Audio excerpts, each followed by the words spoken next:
Ads heard during the podcast that are not in my voice are placed by third-party agencies outside of my control and should not imply an endorsement by Weird Darkness or myself. Stories and content in Weird Darkness can be disturbing for some listeners and is intended for mature audiences only. Parental discretion is strongly advised.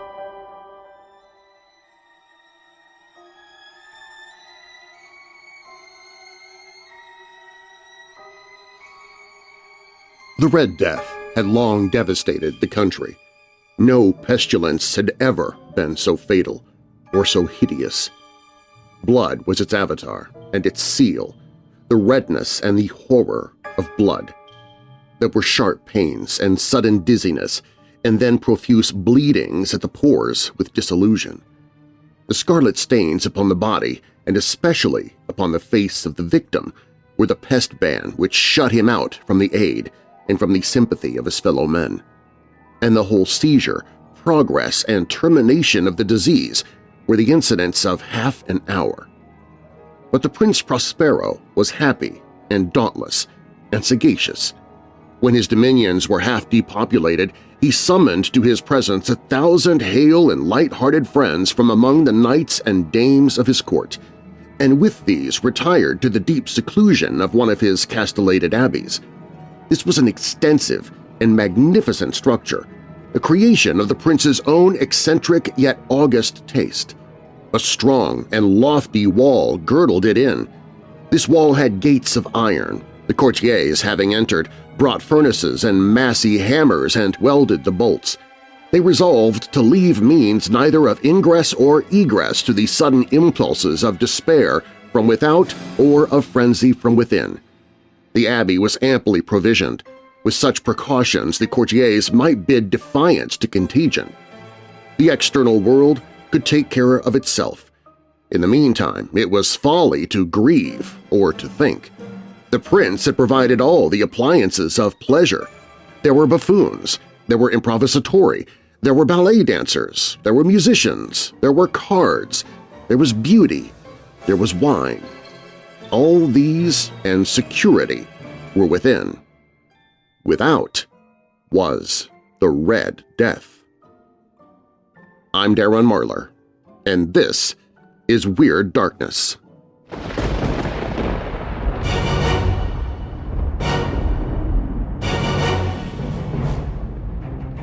Welcome, Weirdos! I'm Darren Marlar, and this is Weird Darkness.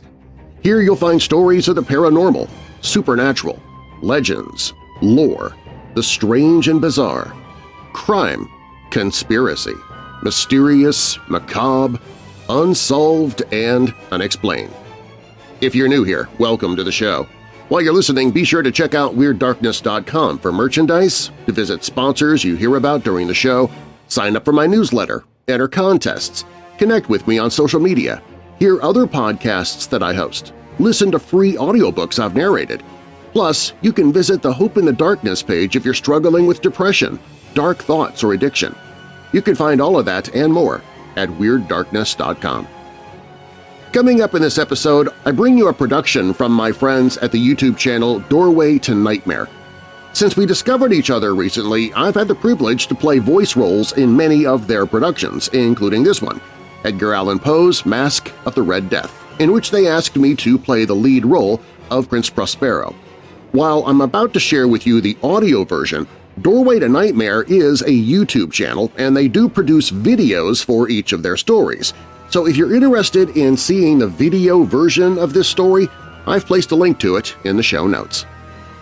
Now, bolt your doors, lock your windows, turn off your lights, and come with me into the Weird Darkness.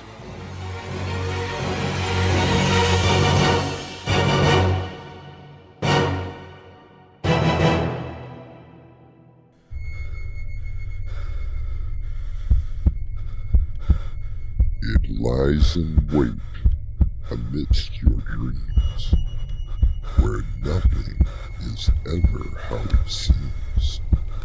It is a portal to a terrifying world beyond the doorway to nightmare.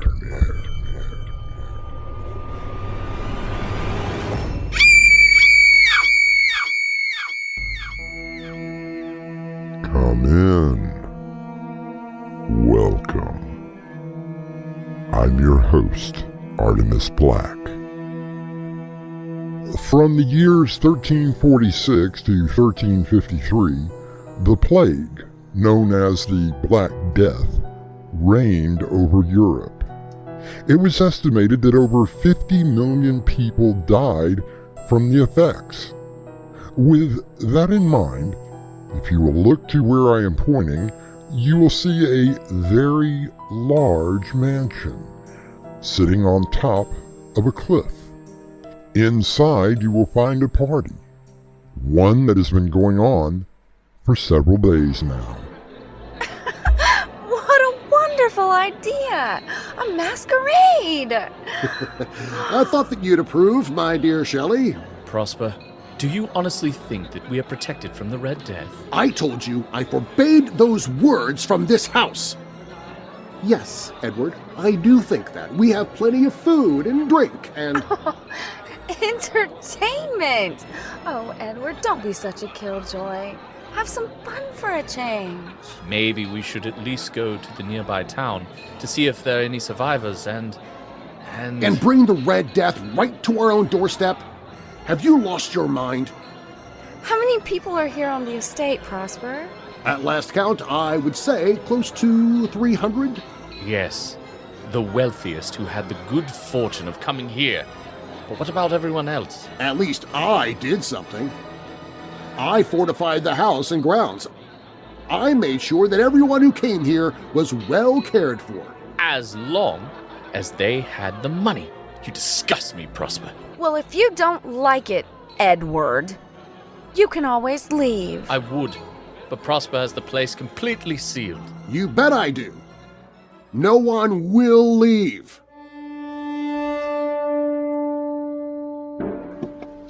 Why have you brought me here, Prosper? I wanted you to see my Hall of Colors. You see, each room is a different color. This one is the blue room. Beautiful! So bizarre. You know how I love the weird and unnatural. And this room? Purple! Each room's grand window is covered in stained glass, reflecting the color of the room. Here, the third room, a vibrant green. How many rooms are there down this hallway? 7 in all. Here's the fourth, the orange room. But what are they used for? For the party, of course. I had them built especially for the party. And the fifth room? A brilliant white. I'm going to open them to our guests after we return to the main hall. Here, the sixth room, a deep violet. I'm sure that everyone will have a wonderful time. Ah, but here, the seventh room.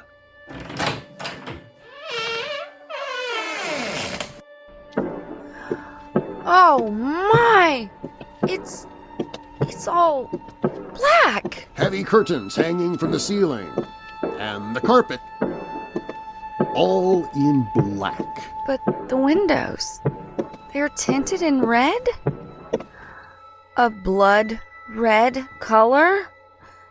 It's horrifying. Ah, isn't it? Oh, Prosper, let's go back to the party.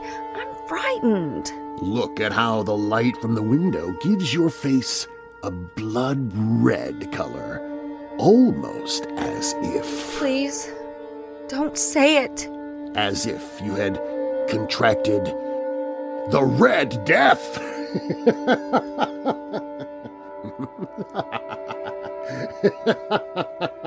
Giovanni Boccaccio wrote about the Black Plague. Neither physicians nor medicines were effective. Whether because these illnesses were previously unknown or because physicians had not previously studied them, there seemed to be no cure.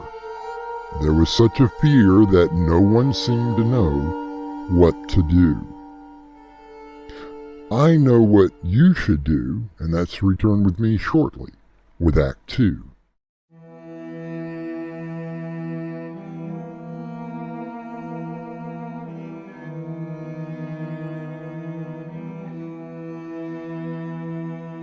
The poet Percy Shelley wrote, "I have made my bed in charnels and on coffins, where Black Death keeps record of the trophies won."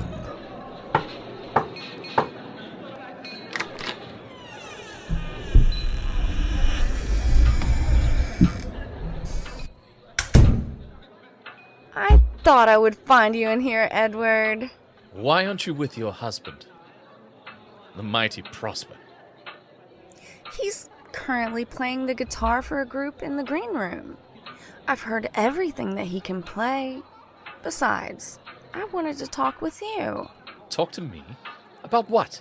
Edward, you know that Prosper only wants what is best. Sure, but only saving the ones who can afford it and letting everyone else suffer and die. But the Red Death can't last forever.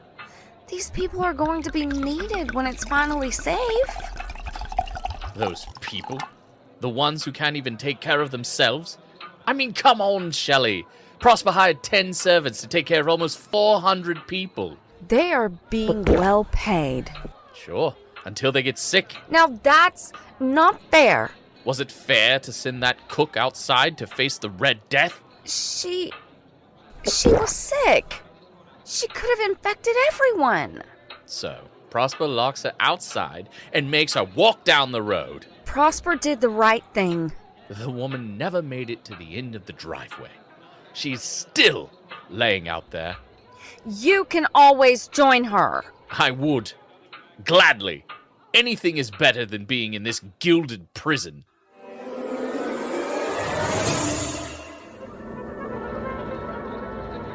Shelley tells me that you really want to leave.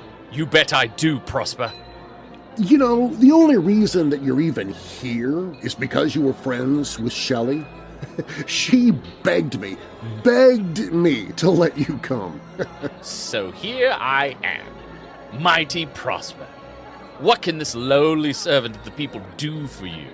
Do not be impertinent. I brought you here for a reason. After all, you were a pretty good journalist. And you think?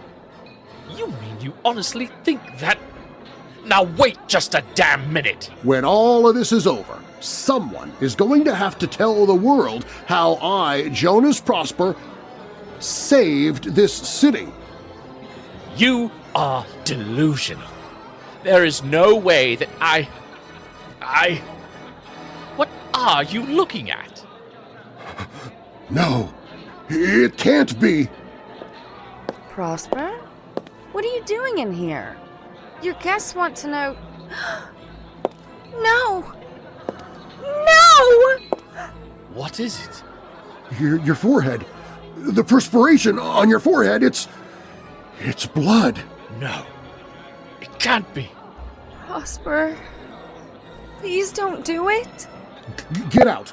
Get out of this house now.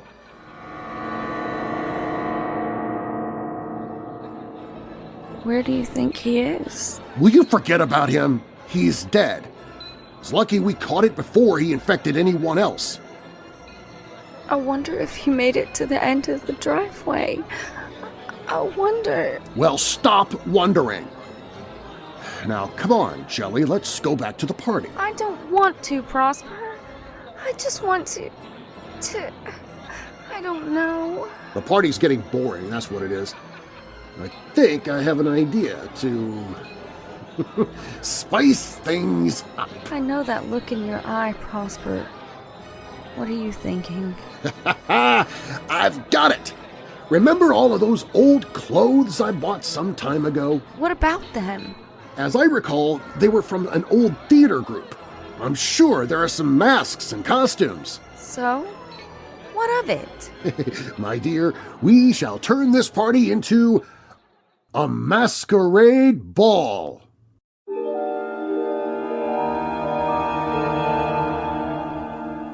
Norman Cousins wrote, "Death is not the greatest loss in life. The greatest loss is what dies inside us while we live." I'll return shortly with our final act.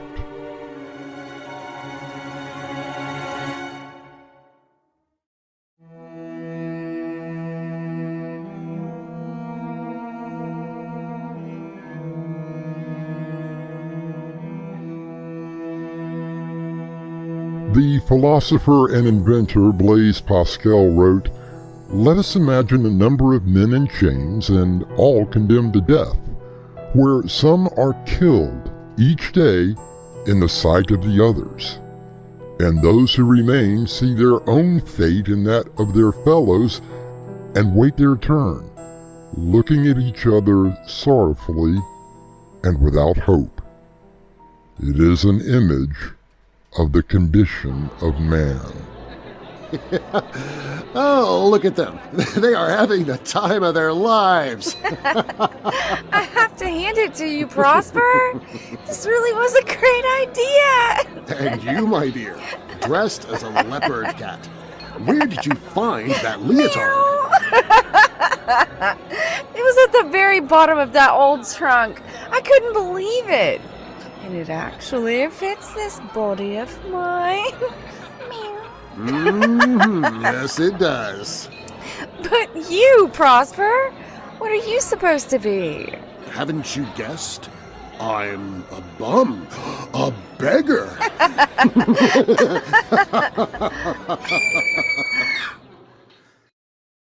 Prosper? Look, in the entryway of the ballroom. I don't see. Who are you talking about? Don't you see it? Oh, God! Look at the costume! I see it now. Come on, let's find out who this is.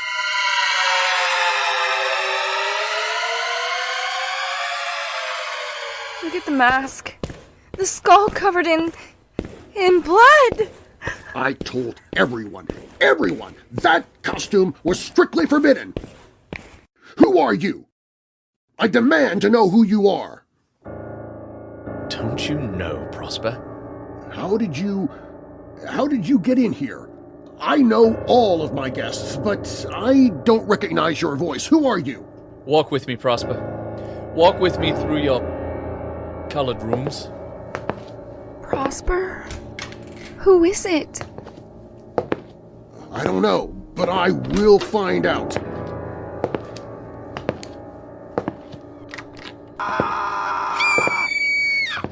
Prosper! Look! Everyone is dying!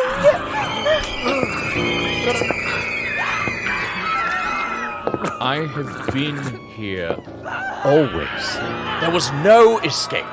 No! I demand to know who you are. Tell me! The final room.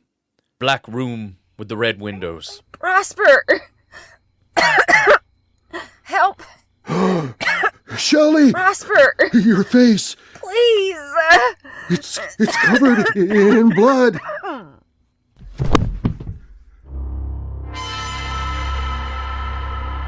Who are you? You know who I am. See? Edward? You? Once I was Edward. Now I am the Red Death, Death, Death, Death, Death. No! I was protected! I thought of everything! No!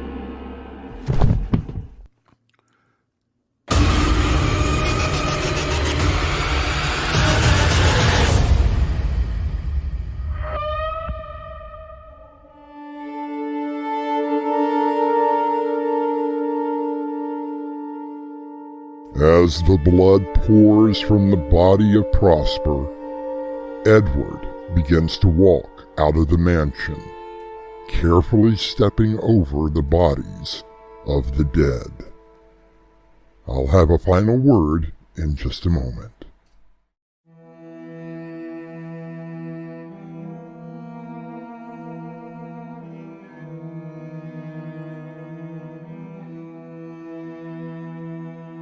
The very last part that Edgar Allan Poe wrote for The Masque of the Red Death goes like this. He had come like a thief in the night, and one by one dropped the revelers in the blood-bedewed halls of their revel, and died each in the despairing posture of his fall. And darkness and decay, and the Red Death held illimitable dominion over all. Our cast included Darren Mahler, Mick Davis, and Crimson McKenzie. The play was edited by Crimson McKenzie and directed by Winslow Swan. And now, a preview of our next tale. Confess! You are a killer! Confess! Herman, you know me. I'm your... At least I thought I was your friend. Confess, Peter. Confess to what you have done and what you are. All right. I am what you say. I have done everything. I am... a werewolf.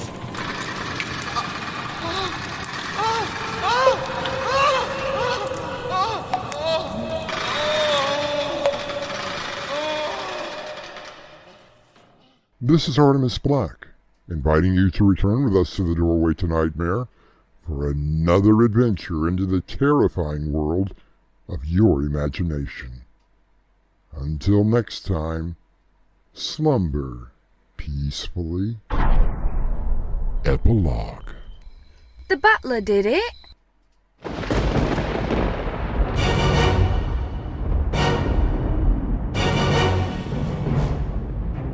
Thanks for listening. If you like what you just heard, you might want to subscribe to the Doorway to Nightmare YouTube channel.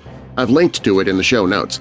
And also, please, share this episode or the YouTube version with your friends, family, co-workers who love the paranormal or strange stories, true crime, monsters, or unsolved mysteries like you do. You can email me and follow me on social media through the Weird Darkness website. WeirdDarkness.com is also where you can listen to free audiobooks I've narrated, get the email newsletter, visit the store for creepy and cool Weird Darkness merchandise. Plus, it's where you can find the Hope in the Darkness page if you or someone you know is struggling with depression, addiction, or thoughts of harming yourself or others. While on the site, you can also click on Tell Your Story to share your own true paranormal or creepy tale. You can find all of that and more at WeirdDarkness.com. Masque of the Red Death was written by Edgar Allan Poe. The version you heard tonight was transcribed and edited for audio by Winslow Swan from the Doorway to Nightmare YouTube channel. Weird Darkness is a registered trademark. Copyright Weird Darkness. And now that we're coming out of the dark, I'll leave you with a little light. Titus 1 verse 15, "To the pure all things are pure, but to those who are corrupted and do not believe, nothing is pure. In fact, both their minds and consciences are corrupted." And a final thought. Happiness isn't about getting what you want all the time. It's about loving what you have and being grateful for it. I'm Darren Marlar. Thanks for joining me in the Weird Darkness.